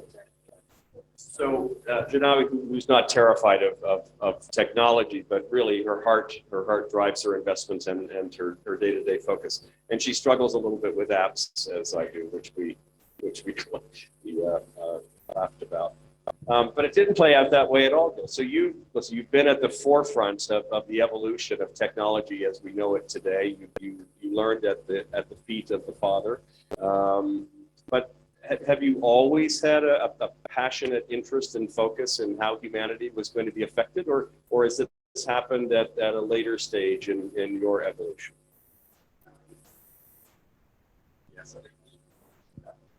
Truthfully, even when I was a little child, I drove my mother crazy by all the experiments I did on the flight. I'd go out and I'd buy these various chemicals, and I would try to mix them and find out how they work together. And I did that from a very early age. If she bought me a toy, I would take it apart so I'd understand how it worked and then put it back together again. And I was one of those kids that, like I said, I drove her crazy, but also I made her ultimately very proud of all I did. It was so. Yes, Your heart was in technology from the outset. I've been a geek my whole life. Right. And have there been some flashpoints in the evolution of technology where you said, "Oh my gosh, I thought this could happen, and it has, or it is, or I'm worried about what's going to happen next"? Well, I'll tell you one life experience I had that was really special to me because it was the invention of something that all of you use every day. I was, along with my mentor Smith, we invented something called CCD, the charge coupled device. A charge coupled device, if you don't know what I'm talking about, is an image sensor. It's a solid state made from silicon. And the reason I got the idea to do that was because in the 1964 World's Fair held in New York City, the telephone company, AT&T then, which dominated the whole country, tried to come out with something called PicPhone. And it was a phone that you would also have a picture on. Well, picture phone was the biggest failure in the history of AT&T. And why did it fail? It failed because the vacuum tubes that were used to capture your image were very, very frail and sensitive. And so if one of the kids in your house bumped into the telephone or was mishandled, that device failed. So when I went to Bell Labs and I walked around, first thing I asked my boss was, what do you want me to do? He said, son, you're at Bell Labs. You're a research scientist here. You do anything you want to do. And I said, but how do I figure that out? He said, go around and talk to people. So I did. I went around and I talked to everyone in the area. And pretty soon I came up with the idea that what AT&T would really like would be to have a silicon-based image sensor that will allow you to take pictures. Now, all of you have one of them in your phone, okay? So now you know where it came from. Still getting royalties. I think that's what some of the people are wondering. So obviously everyone uses it. And by the way, every television camera in the world, every camera you buy to take photos with, so I've been very, very honored by that. I've been awarded, the country of Japan awarded me the Sura Book Award, which is sort of the equivalent of their Nobel Prize for that work. Because what I did was I didn't just keep it a secret. I traveled around the world and taught people how to make these things because I thought it would have an impact. And I literally traveled around the world with that. And so I was also won the Albert Einstein Award from the country of Israel. And so I'm proud of this, having been able to make that kind of contribution. But I was always very open about the work I did. And it was all about making humanity better. And that is why I am such a big fan of David and Carlos. I think the work they've done, the thinking they've done, the visions they have. And I don't say this just because I'm a guest there. I say this because I really believe in what they're teaching us, and I know they will continue to teach us as we go. Thank you, Gil. Father Philip, I'm sure you were touched as I was with Janabi's comments today. It's not every day that this the Vatican.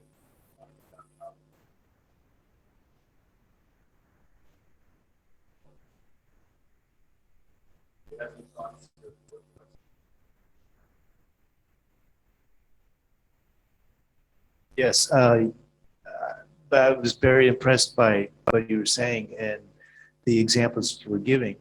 I also think that this has to become our priority in the future. At Harvard, there's an institute which is quite fascinating called Human Flourishing Institute. And what they're trying to do in a very sociological and quantitative way is to demonstrate that a company or even a society which has human flourishing as the priority is better off.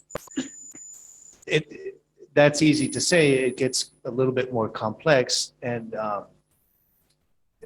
Taylor Vanderbilt is directing that, and he's a good friend. We're trying actually to get an Institute of Human Flourishing at the Pontifical Lateran University. So if somebody wants to fund that, we'd be more than happy. We hosted a week ago a group from Eric Schmidt's foundation, Schmidt Futures, and he is doing a lot of good work on ideas which are very risky. And so Eric funds those to take the risk down, and if they become successful, then he thrives. If they don't, then it was a risk that he took and didn't work. So far, it's been very successful. They've gone from 15 people in 1 year to 100 people that are helping them. So it's a fascinating organization. We also are at the Lateran, we're trying to organize a series of events where we talk to business leaders. And we have them come to the Vatican and we talk about ethics. We don't talk about legal because everyone has a legal department. We don't talk about profits. David, you mentioned this. You say, profit is a very generic term. It could be economic, it could be social, it could be the well-being of your employees. It could mean a lot of things. We're trying to help business leaders see, as primarily CEOs, that if you run your company in an ethical way, you're going to have a better company. You're going to have a better company, not in just theoretical terms. We're using philosophers like Aristotle, Kant, and John Stuart Mill to base what we mean by an ethical system. But you're going to also have a better company in terms of the well-being of your employees and also the bottom line. You get more money. So Carlos ended his comments on mentioning two priorities, which I think are fascinating. One, help save the planet by implementing what Carlos was mentioning. And number two, you can make a lot of money. Let's put the priority on number one. And then if number two comes along, that's good too. This is one of the things that we had the CEO of Cisco Italia. We had Andrea Ili, who is the CEO of Ili Cafe, the largest exporter of Italian coffee in the world. And several others. Cristiana Falcone, who you know from Davos, she's a part of that also. Business leaders are becoming convinced that this is the right thing to do, not because I'm going to make more money, but because it's the right thing to do. And I think if we move in that direction, we'll be better. Well, I'm looking at the two of you sitting there, and it's not uncommon for me to see Carlos sitting beside his CFO when they're talking about money, reporting to the market on a quarterly basis. How appropriate it is today that sitting beside him is his chief conscious officer. And I don't know that role exists within corporations today. But Janavi, do any of the companies that you invest in have an individual who's purely dedicated to ensure that the company does right? That's me. So, in fact, just earlier today, I was on a panel with the and the conversation was about strategies and support. So, I happened to mention how I started today, which is by looking at what I call is the capital pension program, which obviously is something kind of myself in-house. And it's not just, so it refers, of course, to what our intentions are, capital that they will have months, years, and forth. But more importantly, or in fact, most importantly, it refers to the intention behind that. So are we well intended if we were to invest in the company? The question isn't about what I'm going to get out of it from a return perspective, but what are we going to give back? In the first place, company, the people that the company engages with, be it stakeholders, vendors, local community, is there going to be a meaningful impact by us investing in that particular sector, in that particular company, or are we better off in terms of our intentions if we were to choose another peer in this area? So, to answer your question, that was going to be.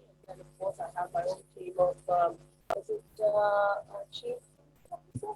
Yeah. So I'm the chief conscience officer, but then I have people who actually rein me in on occasion when I get terribly excited about things that may not fit perfectly well into the capital sector. Well, I love that you're juggling and shaping what that model looks like, and the more we can talk about it, I think the more likely it is, Gil, to be adopted by other companies. I'd like to open up to the floor for questions. We still have a floating mic. Yes, perfect. Please, or whomever you would like to talk to. I have a couple of questions. One is for Carlos regarding crypto, because you're talking about crypto, and the second one is regarding why do you think you started your own platform? Like, what's the difference between your platform and YouTube in terms of helping, educate people by videos and stuff like that? So I will go and you do the fun. Okay. So yeah, the crypto economy is exponential, right? So despite the ups and downs and the fact that a lot of crypto has not been properly introduced into the market, we are talking now on cryptos like Ether and Bitcoin, and they are bigger than Silicon Valley companies. I mean, we're talking trillions of dollars of market capitalization. So it is unstoppable. That's obviously even central banks are considering now to enter into this. Goldman Sachs just announced that they're going to be doing a portfolio on Bitcoin for the user. So all that sounds great. So this is the future decentralized economy, decentralized finance, the possibility of empower people without the need to have intermediaries in the middle. This is basically what we mentioned before about the user-centric platform. So this is a user-centric finance, right? A finance that empowers the person. Now, the problem there, and this is the technology, as I mentioned before, is it can warm you like fire or burn you, is that it's totally unregulated. So you have the dark side of that, which is the dark web, criminals. I am actually part of the World Economic Forum, PACI, which is a program anti-corruption initiative. We're working with FBI, with police in a $5 trillion economy on the dark web now, on illicit trade that is corrupting everything. I mean, this is an unprecedented tool for mafias and for criminals to use cryptocurrencies as a way to finance their work without leaving any trace, as all those cryptocurrencies are anonymous. So there is a need of regulation. As I mentioned before, identity, human knowledge into the platform needs to be embedded. For instance, we are using WiseKey is using cryptocurrencies for NFTs because you might need to just mint your NFT and get paid with your cryptocurrency, but we are forcing people to do KYC process, know your customer processes, before you can introduce your wallet into the platform, which is exactly the thing you will do in a bank environment, right? You will have to show your KYC. So engineers don't like that because this is it's complication. Why you need to go into this kind of complications when I can do much easier, and this is going to be the fight. So once again, we'll go back again to the chief conscious officer, which I think is a great name that you just coined today, because you need to have somebody inside your company that they are telling you, okay, maybe it's going to take longer, maybe it's going to be a bit more expensive, but let's do it properly. Because if you're not, you're just feeding the monster. Let me just add that Mark Benioff, the CEO of Salesforce, came up with the chief ethical officer, and they about a year and a half ago, and he was the first. And so I think some companies are following. Yeah, but David, I'm happy to be WiseKey's chief conscious officer. As we speak. Have we? Mike, you could take this other. Thank you. One of the questions that I have, and it's been perplexing me a long time, but it is the privacy versus the public aspect of all the things that we do on the web. So George Orwell wrote in 1984, was saying government is going to be looking at us. And it really isn't the case that government is looking at us. It's that we as the citizens have allowed ourselves to be, all of our information to be out there. Somebody gives a coupon for Starbucks and we're willing to give them all our information. So what's in your book and how to take humanism and apply it into the technology world has been something that I've been very, very interested in, and I'm slow to even do anything on the web. I do nothing other than my company.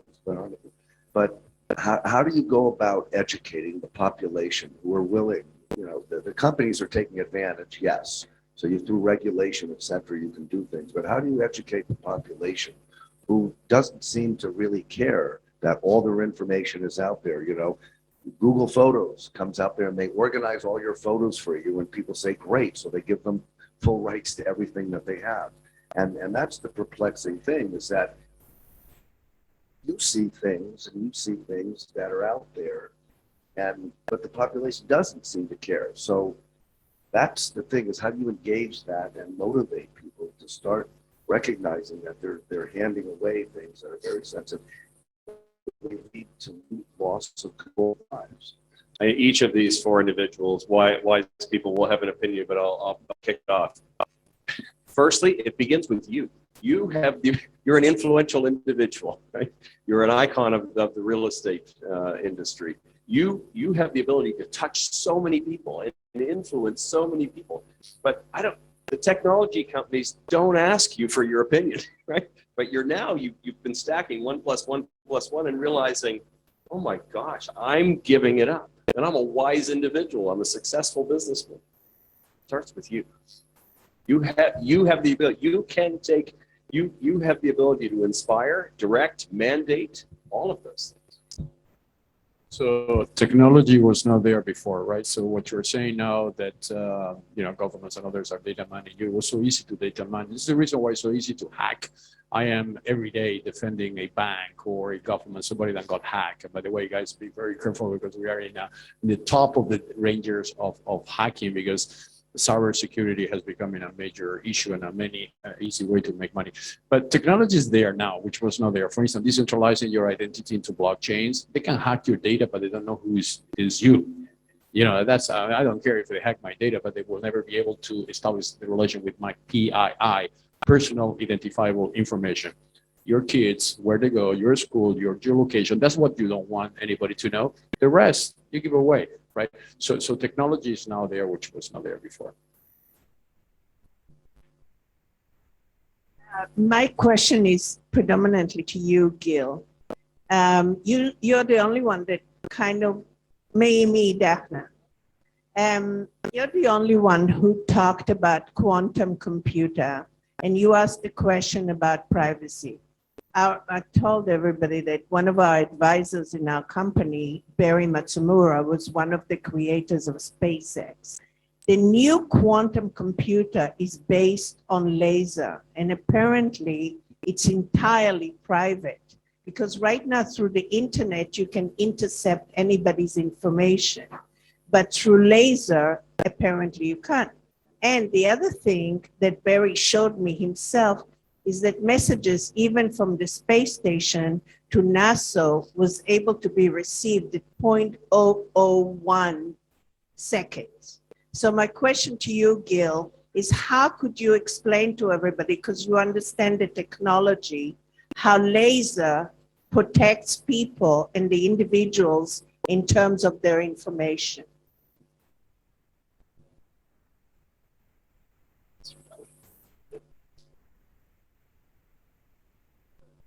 Okay. It's actually more than just lasers. When we talk about quantum computing, we're talking about physics of a quantum element, and quantum elements can, amazingly enough, be in two places at the same time. Richard Feynman once said, as brilliant as he was, that the one thing he never could understand was how quantum mechanics worked. And those of us who are much less wise than he was are still figuring it out. But the fact of the matter is, what you do is you take advantage of the randomness of quantum behavior to create a situation where you cannot figure out a code how to break it. And that's the way it really works. And so it's not easy. It's sophisticated, but it can be done, and it is being done.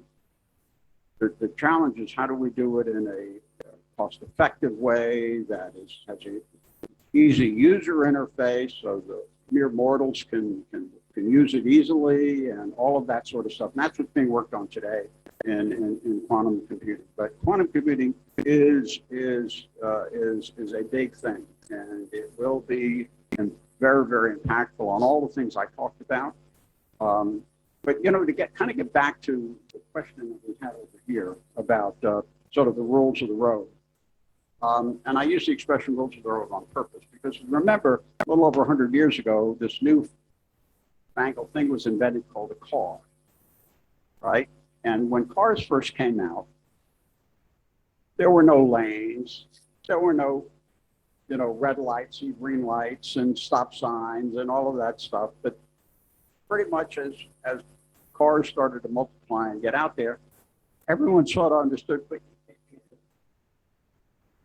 this is, we got to be careful. We got to do something. And so what happened is over a long period of time, we learned how to put in traffic lights, how to put in lanes, how to put in a set of rules that you had to follow.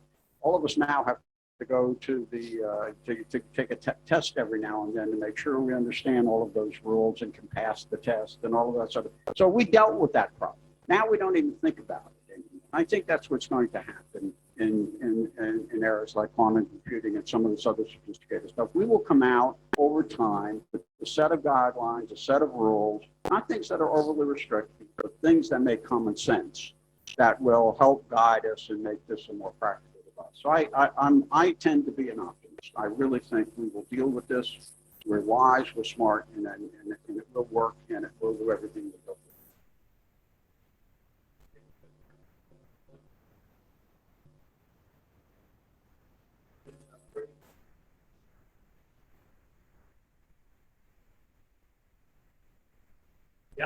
So, first of all, I just wanted to say thank you all so much. This was so incredibly informative. But I wanted to ask this question because I'm a boomer. My daughter is a millennial. My son is a Gen Z. And all of us have switched our investment priorities to companies and corporations that score very well with corporate social responsibility factors. Now, in all of our information sharing and all of those different age ranges with all of our different communities, I don't know anything about the entities in regard to the metaverse. And what would be the entities that would be the most socially responsible to invest in within that world? And I'm wondering how that information gets to the greater world for folks who aren't in rooms like this and have access to people like you. You want to hit that?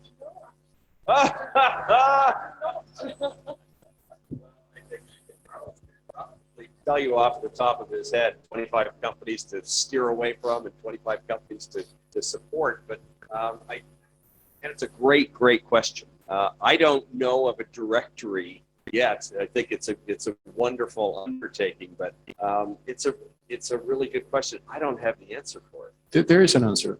The answer is that you have the Sustainable Development Goals of the United Nations, which are everybody is actually trying to satisfy. You know, those are SDGs that, for instance, every human being should be entitled to a national identity. You go to India and you have maybe 1/3 of the Indian population don't even have an identity. Cannot even know that they are there. They are so poor that they are totally excluded from the system. Goals related to sustainability. So companies, and they are endorsing the Sustainable Development Goals, like WISE. We are one of the United Nations Sustainable Development Goal members. They are companies, and they are, I won't say that it's obviously when you invest in a company, you should make the decision as an investor, right? But at least they are companies and they are transparent enough to tell you what they do, and you can see it, and you can show performances. So these companies are growing in revenue, but they are also growing in doing good, and the good can be evaluated. I always say to auditors when I make Pricewaterhouse and these guys, when then they audit the financial performances of the company, I say, guys, in few years, you will also have to evaluate it and report on the goodness performance of the company. And that should be a document that should be audited by a third trusted party, and that should be on the top of your website. So you as an investor, when you look into those companies, you can get the facts. The Vatican is coming up with an organization called Metrics. Metrics is going to be a series of information given to the public about the ethical nature of a company or the social good or the sustainability of the company.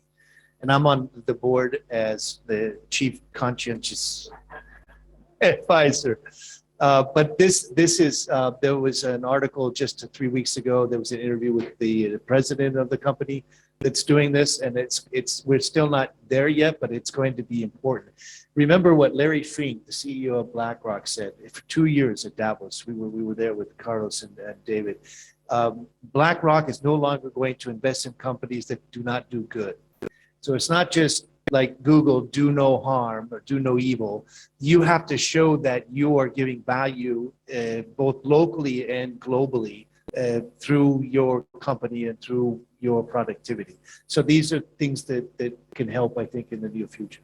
And what's really dialogue involved and the level is increasing. And, I don't know that the pandemic has actually hurt it, but I think more open dialogues like this open up across the metaverse, then it will improve. But it's a great question, and we'll maybe we can collaborate together to bring some of the data sources and develop that list. Be a great transhuman code project.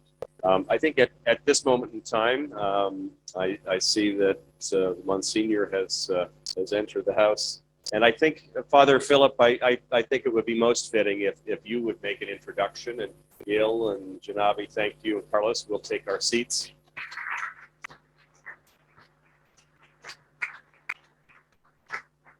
Monsignor Hans Fischer is the rector of the Teutonic College, which is the national German college here inside the Vatican. And he's a great friend. He's hosted several activities, obviously the book signing 2 years ago, but also the Humanity 2.0 Foundation, of which I'm a chairman. We run a forum every year here at the Teutonic College precisely to identify human flourishing. And he's been a very gracious host, and we're glad that he could be with us today for our closing comments. Thank you, Monsignor. Guten Abend. Ich weiß nicht, wie viele Deutsch sprechen, vermutlich wenige. Und Italienisch? Italienisch?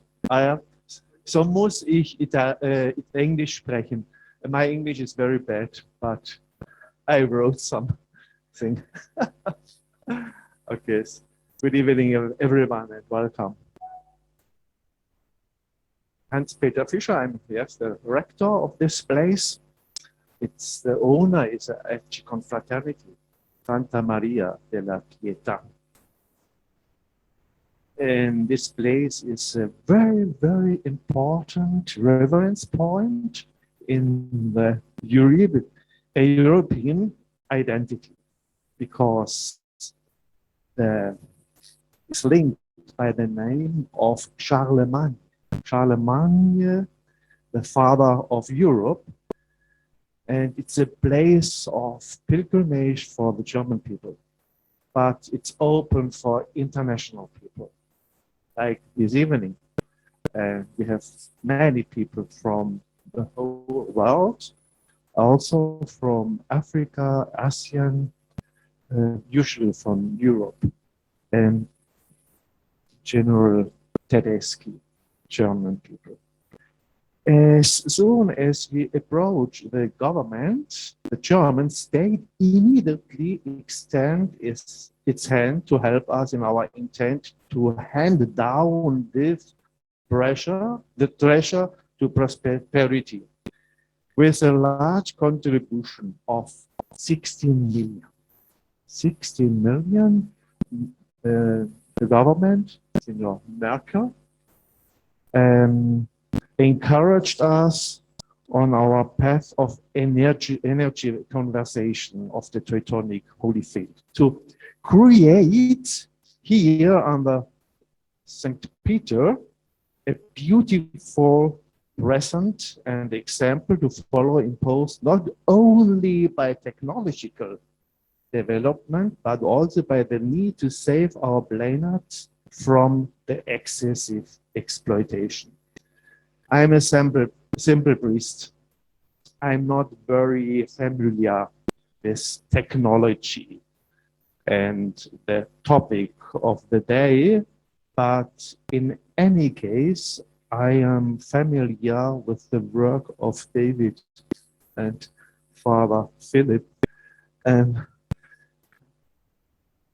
there are truly questions and concerns about this lightning fast technological development, just as there are also hopes and opportunities. How will it put its imprint on our society? so many of here, and beyond the camera are entrepreneurs who have employed, who carry the responsibility of so many families. Families that will one day perhaps be replaced by algorithm-driven robots. Actually, other families will be helped by technology and artificial intelligence. Anyway, I'm glad to see the concern of the topic for so many people, and that discussion there are taking place here in our home as well. I won't elaborate further. I again express my pleasure to have you here. I greet you, and I hope that some of you will join in the fundraising to support this project, Titanic, Green, Holy Camposanto. Green, green, green, and one hand gives us the Chancellor Merkel with 16 million, but it's only to grow up this building. We need more. And so I'm here like a little simple priest to give us a hand. Maybe you have many connections. You are families, or you know persons who are agreed to help us. Maybe for this I'm here as a little priest, and maybe to have also ideas. Thank you for help us, and the portas sono sempre aperte, si dice. The doors are every time open. Yes. Good evening. Yes.